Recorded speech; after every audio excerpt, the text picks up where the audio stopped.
Bismillahirrahmanirrahim. Setitik info kali ini judulnya adalah Qiraah Mughridah dalam penafsiran ayat. Secara historis, terdapat kelompok-kelompok tertentu dari kaum muslimin itu melakukan apa yang disebut dengan Qiraah Mughridah, yakni pembacaan atau penafsiran ayat secara tendensius gitu. Nah, mengapa kelompok tertentu itu melakukan qiraah mughridah atau pembacaan tendensius?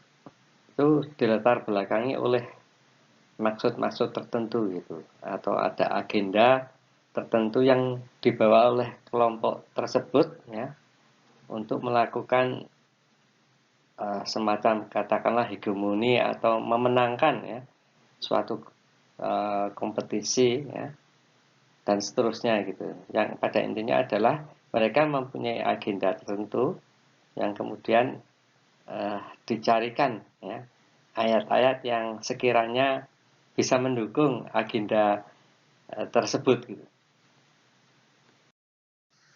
Sebagai contoh ya, dalam dunia politik Indonesia gitu, di mana beberapa tahun yang lalu ya, ketika terjadi kontestasi pilkada untuk gubernur ya di Jakarta, itu ada kelompok tertentu ya, yang mengartikan ya, kata aulia dalam surat Al-Maidah ayat 51 itu sebagai pemimpin gitu. Namun apakah benar seperti itu? Nah, nanti di bawah akan kita lihat gitu. Ada makna dari aulia gitu.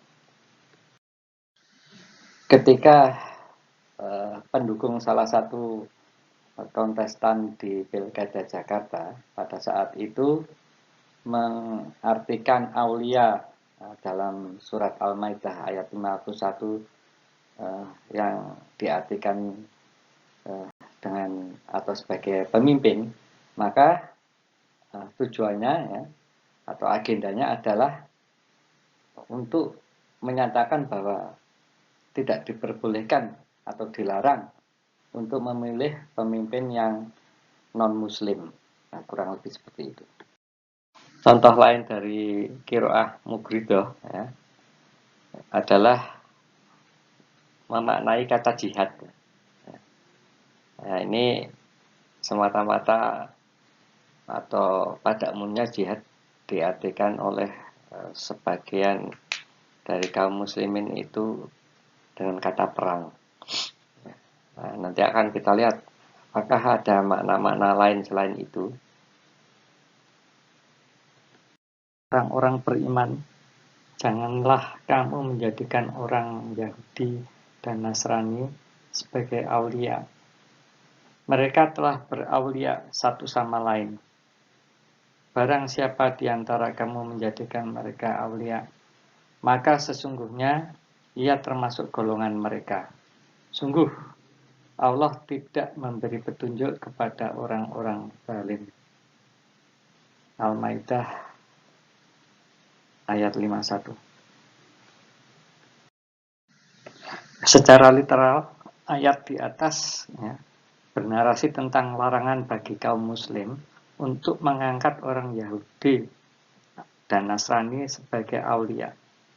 Ya, pertanyaan inti ya, apakah arti aulia? Apakah ia diartikan dengan pemimpin atau diartikan dengan teman setia? Menggunakan analisis konteks historis, surat Al-Maidah ayat 51 termasuk ayat Madiniyah, sebab ia diturunkan setelah hijrahnya Nabi beserta pengikutnya dari Makkah ke Madinah. Itu pada tahun 662 Masehi. Penduduk Madinah cukup beragam, ya, yakni terdiri atas kaum Yahudi, kaum Nasrani, penyembah berhala. Selain juga beberapa suku seperti suku Aus dan Kharaj. Nah, selain itu terdapat sejumlah warga lokal, ya, yakni kaum Ansor, ya. Ditambah ya, pendatang, yakni pengikut Nabi yang berhijrah tadi, ya, yang disebut dengan kaum Muhajirin. Nah, melihat ya, realitas ya adanya keberagaman penduduk di Madinah, Nabi Muhammad kemudian menginisiasi perjanjian damai, yakni dengan membuat piagam Madinah. Tujuannya adalah untuk menyatukan berbagai kalangan yang ada di Madinah.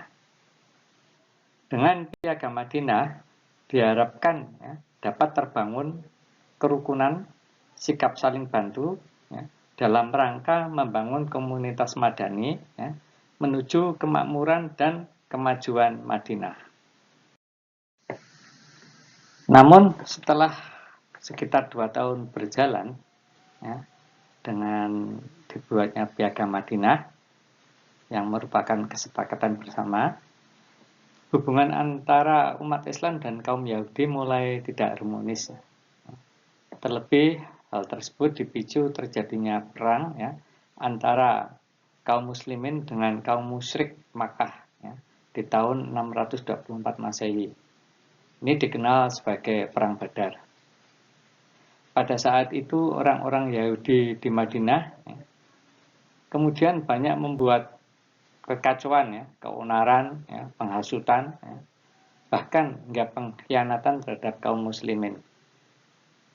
Mereka juga kemudian menarik diri dari perjanjian damai piagam Madinah.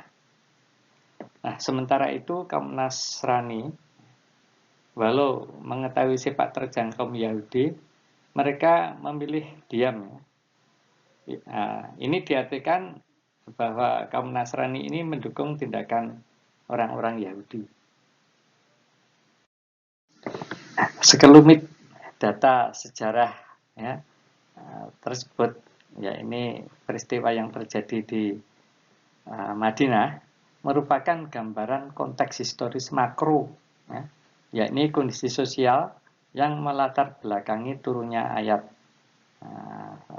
surat Al-Maidah ayat 51. Ya. Sedangkan peristiwa atau kejadian mikro ya, dan sesaat yang menyebabkan turunnya ayat atau biasa dikenal dengan asbabun nuzul ya, terdapat beberapa riwayat. Salah satu riwayat menyebutkan bahwa ketika menjelang perang Uhud ya, beberapa umat Islam mencoba mengontak kaum Yahudi dan Nasrani dengan pertimbangan barangkali mereka bersedia membantu mempersiapkan segala sesuatunya. Merespon peristiwa tersebut, kemudian turun ya, Al-Maidah ayat 51 untuk memperingatkan umat Islam supaya menahan diri dari keinginan untuk meminta bantuan pada kaum Yahudi dan Nasrani yang ada di Madinah. Dari analisis konteks historis di atas, selanjutnya Sahirun Samsudin mengatakan, terlepas dari variasi riwayat-riwayat yang ada, bisa digarisbawahi bahwa ayat tersebut, yakni Al-Maidah 51, itu turun dalam konteks peperangan, di mana diperlukan kehati-hatian dalam strategi perang, yang memang harus selalu diperhatikan. Sehingga tidak boleh kemudian meminta bantuan dari pihak-pihak yang belum jelas komitmennya. Dengan kata lain, konteks historis turunnya ayat tersebut, atau Al-Maidah 51, ya, bukan pertemanan dalam situasi damai, dan bukan pula dalam konteks pemilihan kepala pemerintahan. Maksud dari Sahirun Samsudin ya, terkait konteks pemilihan kepala pemerintahan, ini mengacu pada peristiwa beberapa tahun yang lalu ya, di mana terjadi kontestasi pemilihan kepala daerah di Jakarta. yang mana salah satu kontestan atau salah satu kelompok dari salah satu kontestan itu melontarkan ya atau menggemakan ya, Al-Maidah ayat 51 ini ya, kemudian mengkapitalisasi dalam rangka untuk memenangkan pemilihan kepala daerah, kurang lebihnya seperti itu.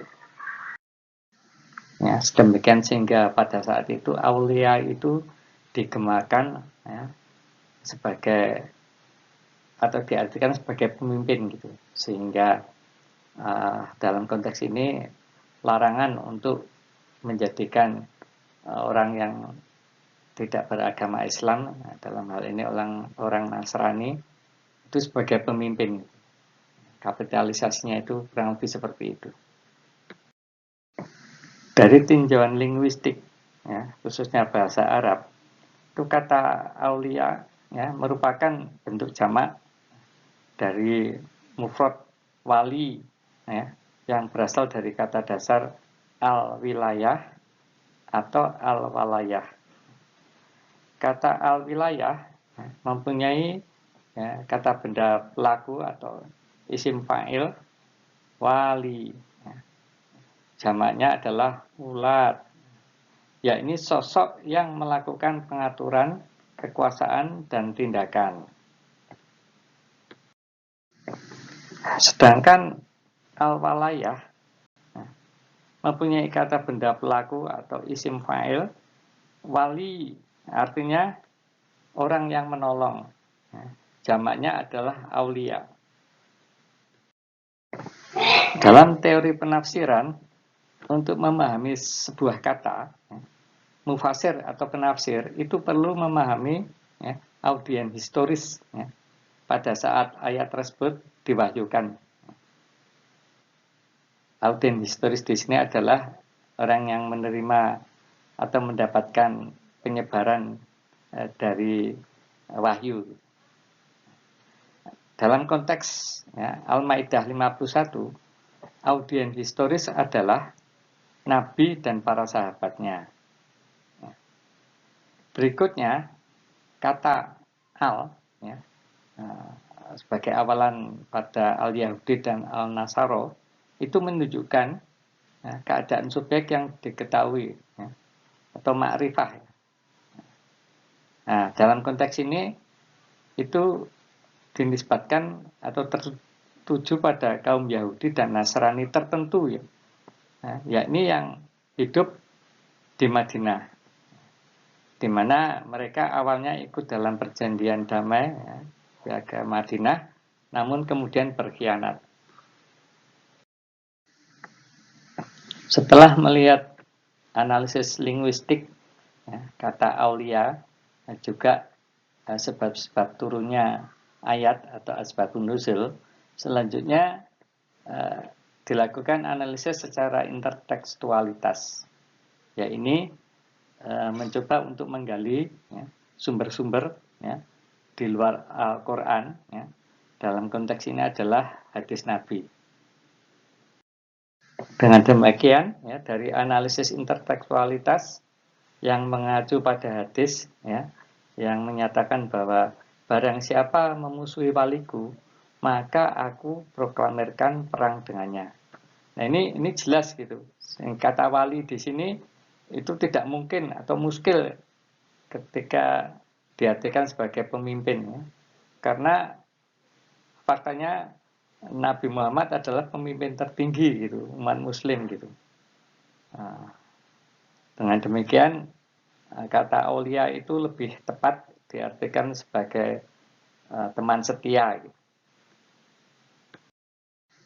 Memaknai aulia sebagai teman setia ya, alih-alih ya, sebagai pemimpin ya, itu juga diperkuat oleh pendapat ini, Makotil ya, yang memaknai kata aulia sebagai para penolong itu. Demikian juga At-Tabari ya, mengartikan aulia itu dengan aliansi-aliansi atau teman dekat ya, bukan pemimpin begitu. Dengan mengartikan aulia sebagai teman dekat, maka surat Al-Maidah ayat 51 itu bisa dibaca sebagai berikut. Wahai orang-orang beriman, janganlah kamu menjadikan orang Yahudi dan Nasrani sebagai teman dekat. Mereka telah berteman dekat satu sama lain. Barang siapa di antara kamu menjadikan mereka teman dekat, maka sesungguhnya ia termasuk golongan mereka. Sungguh Allah tidak memberi petunjuk kepada orang-orang zalim. Kemudian di sini perlu ditandaskan ya, bahwa larangan berteman dengan orang Yahudi dan Nasrani ini bukan berlaku secara umum, melainkan ini hanya berlaku terhadap kaum Yahudi dan Nasrani yang tinggal di Madinah pada saat itu, ya. Karena mereka telah melakukan ya atau mengkhianati perjanjian damai Piagam Madinah gitu. Ya.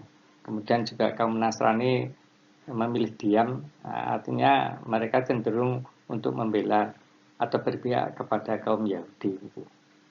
Nah, sehingga ini penting untuk tidak disalahpahami. Dengan demikian, meminjam istilah Fazlur Rahman, ya, ide moral dari Al-Maidah 51 adalah larangan untuk berteman dekat ya, dengan para pengkhianat. Dengan demikian, hipotesis yang mengatakan bahwa aulia itu dimaknai sebagai pemimpin adalah tidak tepat. Dalam perjalanan ya, sejarah, ya, terutama sejarah politik, memang kadang terjadi pemanfaatan ayat ya, yang kemudian dimanipulasi untuk kepentingan pribadi atau golongan. Ya. Hal seperti ini oleh Nasr Hamid Abu Zaid ya, seorang cendekiawan Mesir ya, itu dinamakan atau disebut sebagai qiraah mugridah gitu. Artinya suatu penafsiran atau pembacaan yang tendensius gitu.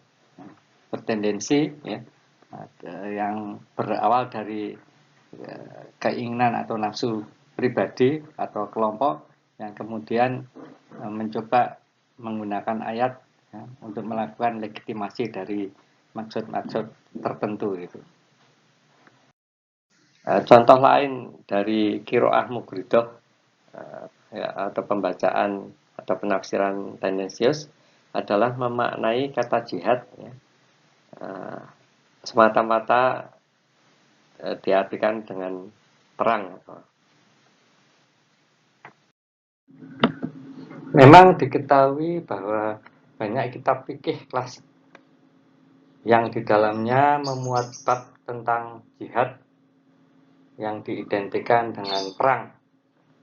Padahal menurut Sahirun Syamsuddin, kata jihad dalam Al-Quran memiliki banyak arti atau polisemi, sebagaimana rujukan oleh Harun ibnu Musa yang berpendapat bahwa kata jihad dalam Al-Quran setidaknya memiliki 3 makna. Makna pertama, jihad bermakna mengajarkan Al-Quran dengan perkataan. Penggalan ayat ini yaitu Al-Furqan 52 ditafsirkan oleh Ibnu Musa sebagai sebuah perintah kepada Nabi Muhammad SAW untuk mengajarkan Al-Quran kepada orang-orang kafir. Kedua, jihad bermakna kerja keras. Ini merujuk pada Al-Ankabut ayat 6. Ibnu Musa menafsirkan ayat tersebut sebagai barang siapa yang berbuat baik, niscaya dia berbuat baik kepada dirinya sendiri, dan mereka akan mendapat manfaat dari perbuatan baik tersebut. Makna jihad yang ketiga adalah bermakna perang. Ini merujuk pada An-Nisa ayat 95. Tidaklah sama antara mukmin yang duduk, dalam arti yang tidak ikut berperang, yang tidak mempunyai uzur, dengan orang-orang yang berjihad di jalan Allah dengan harta mereka dan jiwanya. Wallahu alam bisawab. Mohon maaf atas segala kekurangan. Terima kasih atas perhatiannya.